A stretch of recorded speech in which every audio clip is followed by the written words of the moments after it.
hearing. So I'm going to try to speak loud. Like I said, I do speak fast. I'm not shy. If I speak too fast, you can't hear me. No. Did you say questions at the end or as We prefer questions at the end. If there's something burning and it can be answered quickly, clarification. If you can't hear me, raise your hand. I'll speak louder. And if you need to slow down, again, raise your hand. I'll slow down. So our project structure, what are we doing here? We're going to be first off replacing risers. So gas right now currently comes from Queens and feeds your island through two pipes coming up right in front of the ball field on the left-hand side coming off Rhode Island Bridge. We'll then be installing approximately 3,000 feet of new gas pipe. We're going to start from the firehouse on the north side and it's going to go all the way down to around Blackwell House. Additionally, we'll be connecting a bunch of new customers who request the new gas services and we'll transferring the old services to the new gas pipe.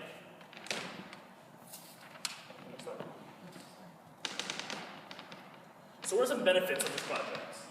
First and foremost, like I said, right now Roosevelt Island is being fed by one gas pipe coming from Queens. So reliability is a very important factor to Con Edison. We want to make sure that in case anything were to happen to that pipe, you still have reliable gas. To do that, we're bringing a second pipe from Manhattan through an existing tunnel to the island. This way you're going to have two separate feeds to the island for reliability purposes. In case something were to happen, we've lasted the time so far, but we don't take the risk. We want to bring new service with two feeds to your island. Additionally, we're replacing aging infrastructure. Con Edison is ramping up its main replacement program, putting new pipe in the ground, getting rid of older, outdated pipe.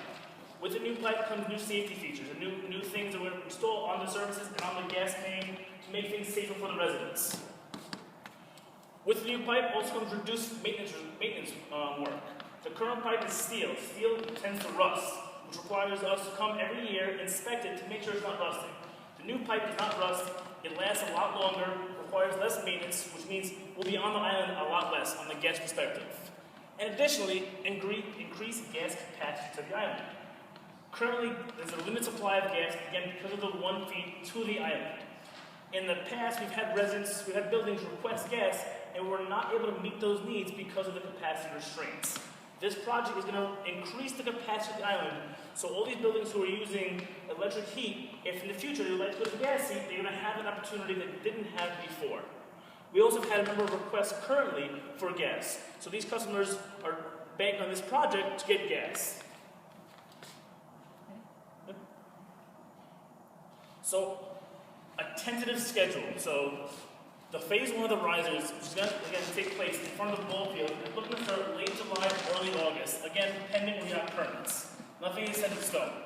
The duration is going to be about 2 to 3 months.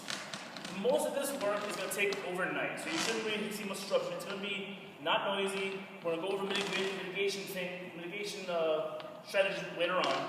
But for the first 5 days, you will see crews there excavating and opening so we have access to the pipe. Phase 2 will be installing this 3,000 feet of gas pipe. So this is going to take approximately 3 to 4 months. We're looking to start early to mid-August. Again, tentative start date.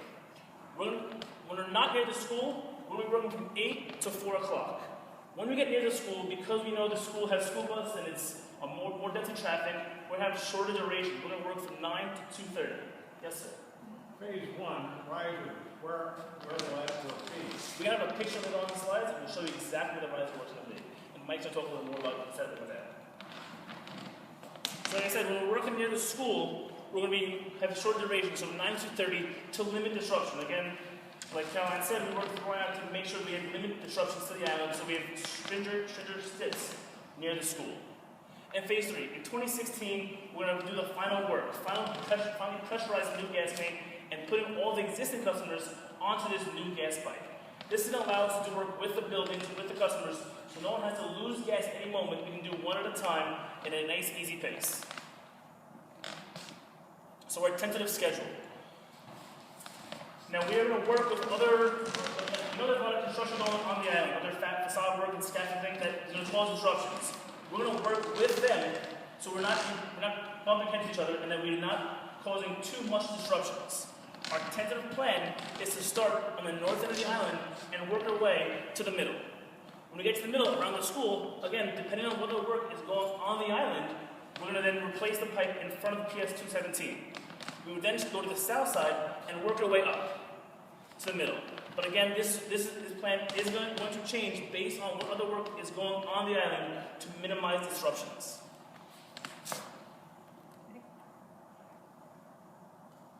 So Mike's going to talk about the riser work stuff. Okay, good evening everyone. My name is Michael Lombardi.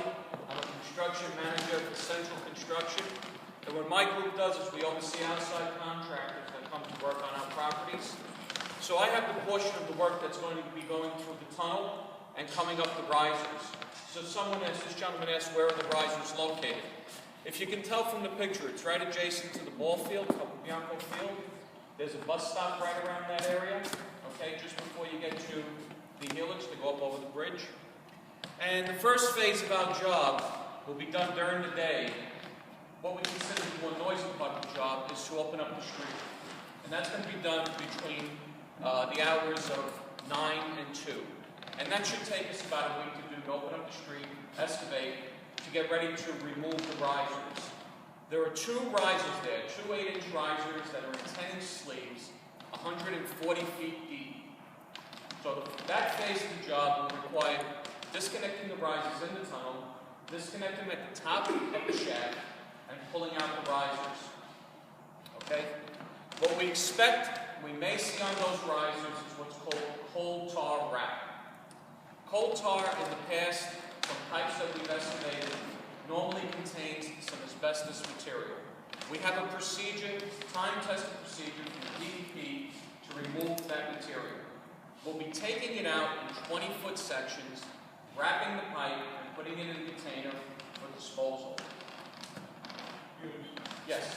When you refer to a tunnel, Oh, we didn't explain that. Maybe what Mike, is a Mike, tunnel? Okay. maybe you explain that. Yeah. 120 feet deep. Con Edison has a tunnel that traverses from Ravenswood Power Plant to 71st Street in Manhattan, right on the drive, right underneath the hospital. And inside that tunnel carries electric for us, gas, steam, and gas for this island. So as Tom was saying earlier, now the ultimate end will be a redundant feed, one coming from Manhattan, one coming from Queens, coming up the 2 risers. Presently, you only have 1 feed coming in. So this will give you a redundant feed, ultimately, when the job is completed. How big is that tunnel? You're using the technical term riser. I'm not sure everybody. It's a pipe. Just explain it. A riser is a break-off in the shaft, 2 pipes that come up, 2 12-inch pipes with an 8-inch pipe sleeve in between. Many years ago, this was drilled down into the tunnel in order to get gas up to the island. Is that How kind of big is this tunnel?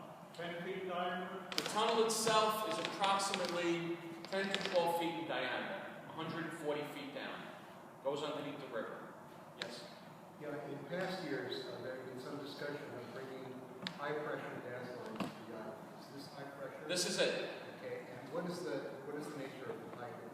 It's not going to be steel. It's PVC, it's another material. Yeah. The pipe on the island, new pipe on the island, will be polyethylene pipe. Oh, yeah. Polyethylene. And just, I might add, on a more macro level, Con Edison has a very aggressive plan and has had that in place for some time to replace our aging infrastructure throughout the city, and this is being done throughout the service area for a lot of our gas infrastructure. We're investing $500 million in 2014, and I think $345 million going forward the next several years. We're doing 50 a year, up to 65, I think, next year, up to 100, replacing 100 miles of gas main in the next several years. So it's REOP's turn right, I mean, it's Roosevelt's Island turn, their turn right now, but we're doing it throughout the city. I just want you to know that as well. And the pipe that's going to be shaft, that will be steel epoxy coated. Okay. So, the first phase of the job is to break the concrete. Then we move to nights to remove the old piping, like I said, in 20-foot sections. Once that is all removed, we will then start on reinstalling new piping. We are going to try and get as long a length as possible in there. So we limit the amount of welds we have to do, and the amount of joints we have to have on the pipe, and the amount less time that we have to spend on the job. Our goal is to get 40-foot sections in each length. Okay? What you're going to be seeing from us is at nighttime, if less disturbance as possible, like I was saying, we have noise mitigation barriers we're going to be putting up. We are silencing the backup alarms and using strobe lights instead. We're trying to use as less noisy light towers as possible, okay? And the least noisy equipment as possible, muffler equipment. Yes? So the 40-foot segments, they go up to approximately the fourth floor of that building in height, right? As you're bringing them up, putting them in. Right, as we tip it up and lower it down, correct. Are there any questions on what I said so far? And you're able to bend it when you go down to the tunnel and fit into the tunnel. It's a straight run. It's a straight shaft into the roof of the tunnel. And what happens when you get to the tunnel where the 40-foot section? It'll come to the mouth of the tunnel at the roof, and then we have bends that we're going to be making inside the tunnel, welding on there. And it matches then the vertical piece within inside the tunnel. So you'd be welding up and down in the tunnel. Yes. I have a question. Yes. You have to dig the street up in 40-foot lengths? No, no. Or you're just going to dig where the rise is? Just where the riser is, it'll be about a 10 by 10 opening. Approximately 10 by 10. So the traffic won't be affected that much? Our traffic plan is to have 2 lanes of traffic open by taking away the parking lane. This is only at night, remember. During the day, we'll do the same thing. You have 2 lanes of parking, taking away the parking lane. It'll be a 100-foot zone to channel the cars. We will have flagmen at each side, also to help people cross and to help the cars. Did that answer your question? Yes. I just want to point out that from the school to River Cross, which is the next building here, we're in what's known as the Main Street, the Main Street corridor, okay, wire corridor, okay? And there's approximately 50 to 60 parking spots in that lane there for 6,000 people. It's not like Queens, okay? It's not like Manhattan. We're actually having to get better parking. So those parking spots actually matter a lot to people in terms of dropping off and loading, unloading, and all of that. So everything to maximize parking would be very important. I understand that. I see that now. I was trying to help myself. Yes. You indicated you're going to be starting at the firehouse. That's a gas main work. That's the street work. That's a little bit different. That's How a does that different. tie together with what you're doing here? So, Yeah, yes, that's that's what the So for the street work, for the 3,000 feet around the firehouse, our setup will be a little different. So unlike Mike's setup, he's going to be stationary. We're going to be a little mobile. We're going to be moving every day, right? We can do approximately 100 feet to 300 feet in a day. And when we do the work, you can see it set up like this. So you're going to have where we're working in a certain area. You're going to have flagmen on either side, allowing traffic to go through and keeping the workers and the pedestrians safe. When we're finished, like I said, we're working 8 to 4. Once we're done with our setup, and once we have these traffic patterns set up, so basically during the work, we'll have these traffic patterns, and then where possible, we'll have 2 lanes of traffic. Where we can maintain, where the street is sort of narrow, so Main Street kind of widens and narrows. Where it's wide, we can maintain 2 traffic lanes. Where it narrows, we're going to have 1 traffic lane as shown here, and the flagmen are going to direct traffic back and forth. But again, these are only during the hours of work. When we finish work at 4 o'clock in the day, we're going to pack up shop, we're going to temporarily backfill everything, and you will see steel plates, which I'll show on the next slide, as the last piece of the excavation, just so we can pick up the next day and keep going forward. So after 4 o'clock, you'll have full parking and full open traffic. Yes, sir. 2 points here. As you've probably seen, we have a lot of zebra here, and you're not going to replace all that zebra, you know, at that time and pace. Correct. So, and you're going to have to dig it up the next day anyway. Correct. So what are you using temporarily? So Using asphalt? we're going to use 10 pack. So what we're going to do is, once we finish the project, once we finish all 3,000 feet, we're getting a rapid-proof contractor, guys who already do your items, to finally put zebra back on everything.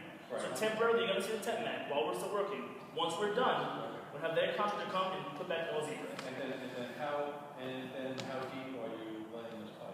The pipe is approximately going to be about 3 feet of cover. So Okay. 3 feet of cover typically. Okay, this is going to have the cement slab, the plate, the Correct. cement slab on top. Yeah, we're going to follow the same DT standards that we're applied to us of your current roadway and put it back like you come. Okay, I would caution you that especially along the log here where it's very dense, the mapping, you see probably from the mapping in the past, so it's not as accurate as, and we've already had several cable cuts, we've had a water main break here, so this silence already suffered from, Billy Backhoe, That's, making mistakes. our contractors are going to hand dig most of the work to avoid that. So whenever especially here in Kansas, we always hand dig once we know. We'll use that initial top off, and then we'll use by hand digging next week the rest of the hole. On the previous picture, you had a work area which looked relatively small. Now, you're going to be laying pipe, though, under the street, aren't you? That work area. It's gonna be dependent on where we go. So basically, we don't really know where we're gonna find until you open the street up. Once you open the street up, we can know we can do maybe 200 feet. We'll dig, put the pipe in the ground, and then backfill right behind us. But you'll be digging up 100 feet at a time. Correct. And so that work area. So this is not the scale. This is really just a visual picture. So this trench can't change. This street is wider than this, or this is 80 feet, for example, so this is about 100. So this trench can change based on where we are on the street and what we see in the ground. If we can get a straight shot, we can do 400 feet in a day. But again, it's going to depend on what other works go on the island. We don't want to disrupt the traffic. So if we say we do 200 feet without bothering traffic too much, we'll do 200 feet, put the pipe in the ground, and backfill. You won't have the whole 200 feet open at once. Once pipes are down in one section, we're going to backfill right behind us. And the other crew is right behind us, backfilling once the pipe's in the ground. So the pipe, the 30-foot section. The pipe comes in 20-foot section, but if we have a straight shot where we can drop in, we can make the pipe above ground and just place it in the excavation. If we can't, if traffic patterns are saying we can't do that, we can use water sections and connect the pipe in the trench to limit the size of the trench. Yes, sir. So you mentioned the steel plates. Correct. So if you go, Now, having experience with the Second Avenue subway, how can we be sure that at night when cars or trucks roll over those plates, we're not going to hear rumbling? so we're going to pat them down and put noise protection panels underneath the steel plates, so you should not hear any of the rumbling. They be tacked down with nails and put noise mats underneath the road plates to avoid those mats. And again, you're only going to have 1 or 2 steel plates just so we can pick up the next day. The whole trench is not going to be full of steel plates.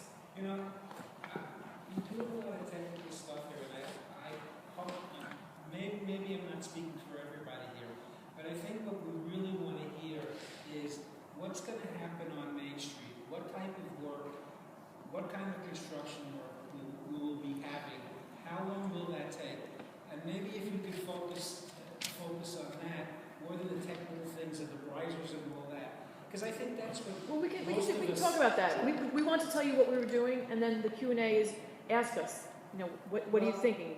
So that's what, we'd like to just show you what we're doing, and then leave it open to questions. What time we spend on describing risers and needs for stuff, the less time we're going to have to talk about what the actual work in the street. Well, that's why we want to get through this. So, sorry. We're almost done. We're right now. So last thing is like the steel plates. We're going to maintain 2 lanes of traffic, noise counter barriers, like Mike talked about, the cancellation to reduce noise. We're going to have flagging for pedestrians, like I said, the steel plates, and we're going to have air monitoring for the asbestos that Mike talked about. The last thing. To your point, I don't want this to be the only time that we're talking about this. When you asked about the plates, I work in Con Ed Public Affairs. We get calls all the time about what they think. It may not be our plates, but we'll get a call and say the plates are rattling on Broadway and 77th and West End Avenue. And we look into it. If it's ours, we want you to have somebody to call. If there's problems with the plates, like Riak has already raised this with us. What if in the middle of the night, the plate, we hope it doesn't, but the plate starts rattling? We're going to have a telephone number for you to call that's going to be 24/7 if there's an issue. We hope it never happens. Like I said, this is construction work, and there's going to be some noise, and we can ask specifically about that and tell you specifically about the noise. But what we want to do during the course of this project is be there for you. If you have questions, we want to issue, at the very least, weekly work notices about what's going on here, where we are, what we're doing. We know that there's several organizations that represent tenants, maybe some business owners. I know RIAC represents people. We want to be in touch with the stakeholders here. And we want to hear from you who they are and how often you want to hear from us. We want to hear if you have problems. We understand this is a very, very unique area. We will be here for a while. The riser work is the start. That's where we're going to start doing work. The first few days is the excavation. As Mike said, that is going to be noisy, but we're doing noise barriers. We're requiring our contractors to take every measure they can to eliminate the noise, to keep it at the lowest possible decibel levels. So we want, as public affairs and as these gentlemen want to be, in contact with you, and please let us know if there's issues on the island. We will be a disruption. I'm not going to tell you that there's not going to be disruption. But this work has to get done, and we can talk about this a little bit, but the increase in gas demand on Roosevelt Island means that we need to do this work now before the heating season. The heating season starts in October, and that's why there was a rush to get this meeting. We needed to get all the plans in order before we came to you. Otherwise, we'd have a lot of open holes in our plan, and we did not want to come prematurely. So we're coming now that we have the plan a little more set in stone, because we have to start the work before the heating season. Now, I've been told by the experts, and I'm not the expert, is that we need to get this work done because the increase in gas demand on the island has necessitated this. So, I see a question. You know what? My building is not heated by gas. I got a window replacement going on for 1,000 residents and 400 apartments, okay, that they wanted to get last winter, and it's being scheduled this year. That's the main thing that's going to keep us warm this winter. Having a gas line, is not going to keep us warm, and that's not my sense in, the other buildings, in the corridor here. You got to coordinate that so our stuff gets done. We can't, be delaying our windows simply because there's construction out there. So I can take that. My name is John Romano. I'm the manager with Energy Services. What my department does is we work with existing and new buildings on their services specifically. So I cover predominantly Roosevelt Island. So I've had a lot of interaction with different buildings, the Riverwalk buildings, the new buildings going in. So that's a good question. Can we go back to the slide with the map? I'd like to go back to this gentleman's question and give everybody more of a high level, This map what are we or the- doing overview, the full map.